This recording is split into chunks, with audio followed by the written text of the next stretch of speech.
Assalamualaikum warahmatullahi wabarakatuh. Perkenalkan, nama saya Firenty Novika Osaren dari program studi Manajemen Dakwah, Fakultas Usuluddin Adab dan Dakwah, Universitas Islam Fatmawati Negeri Bengkulu.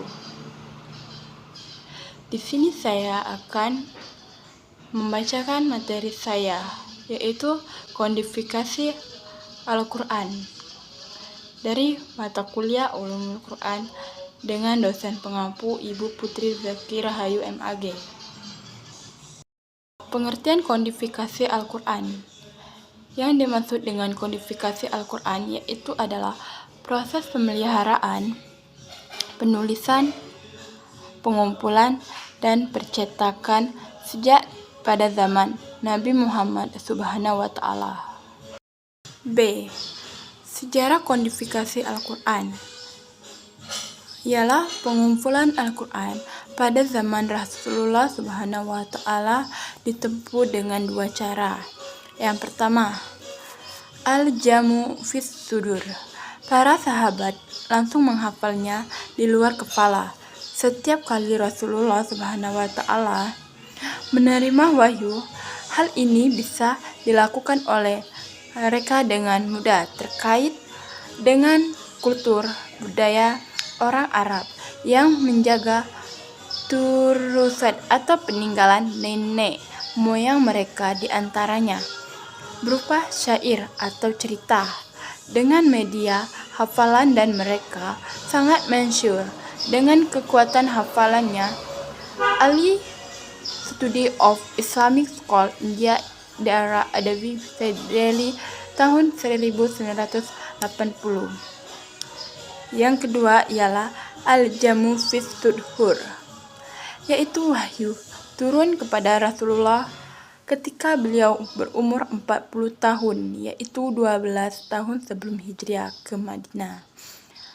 Kemudian wahyu terus-menerus turun selama kurun waktu 23 tahun berikutnya, di mana Rasulullah SWT setiap kali turun wahyu menyuruh mereka untuk menuliskannya kepada para sahabat secara langsung, dan menyuruh mereka untuk menuliskan sembari melarang para sahabat untuk menulis hadis-hadis beliau karena khawatir akan bercampur dengan Al-Quran. Perbedaan kodifikasi pada masa Utsman dan Abu Bakar. Perbedaan antara kodifikasi pada Utsman dan Abu Bakar, bahwa tujuan mengkodifikasikan Al-Quran pada masa Abu Bakar radhiyallahu anhu adalah menghimpun Al-Quran secara keseluruhan dalam satu mushaf, sehingga tidak ada satupun yang tercecer, tanpa mendorong orang-orang agar bersatu dalam satu mushaf saja. Dan hal ini dikarenakan belum tanpa implikasi yang signifikan dari adanya perbedaan seputar qiraat sehingga mengharuskan tindakan ke arah itu. Sementara tujuan kodifikasi pada masa Abu Bakar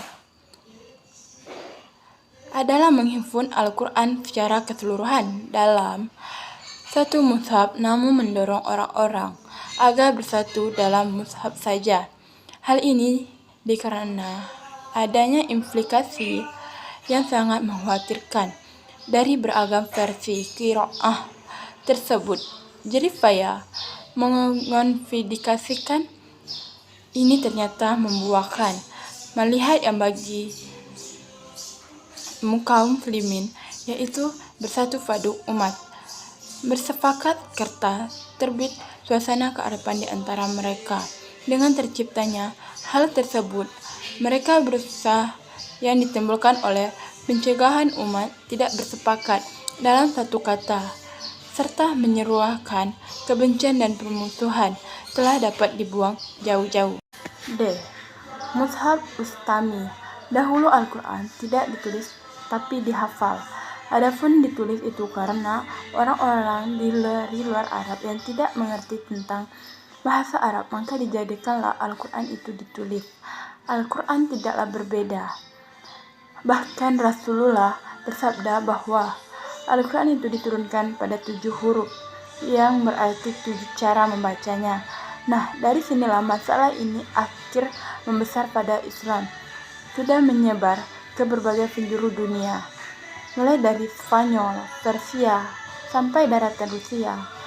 Al-Quran ini mulai banyak orang-orang membacanya berbeda sampai suatu saat dua umat yang saling menyalahkan bacaan dan memang berselancar dan memalsukan Al-Quran.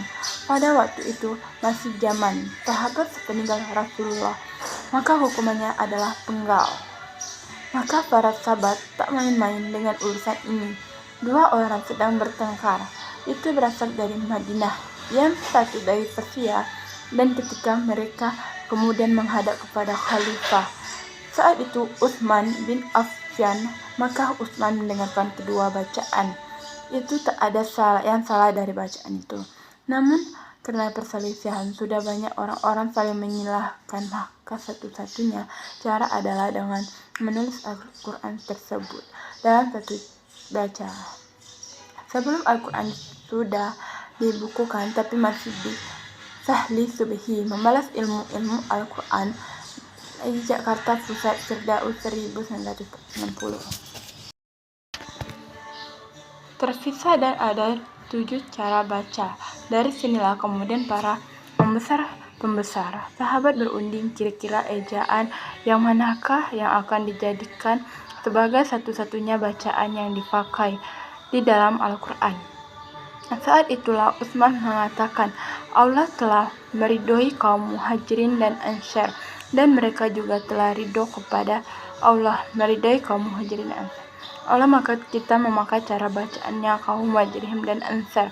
Maka setelah itu dibukukanlah Al-Quran dengan cara bacaan kaum Muhajirin dan Ansar seperti yang kita terima sampai sekarang. Dan mushaf yang disusun oleh Utsman itu dikenal sebagai mushaf Ustami. Sebelumnya mushaf itu tidak ada harokat fathah, doma atau kasroh. Baru ada tanda baca itu pada zaman Ali bin Thalib. Tidak aneh kalau mushaf Ustami adalah satu-satunya yang disahkan setelah dibukukannya Al-Quran dan dituliskan mushaf Utsman itu. Para sahabat tak ada perselisihan lagi, dan mushaf Utsman itu dikirim beberapa negara. 3. Dikirim ke luar negeri, 1 tinggal di Mekah. Pengumpulan Al-Quran yang dilakukan Abu Bakar ialah memindahkan semua tulisan atau catatan Al-Quran yang semula bertebaran di kulit-kulit binatang, tulang belulang, dan pelepah kurma, kemudian dikumpulkan dalam satu mushaf dengan ayat-ayat dan surah-surahnya yang tersusun serta terbatas pada bacaan yang tidak dimasukkan dan mencakup ke-7 huruf sebagaimana ketika Al-Quran itu diturunkan.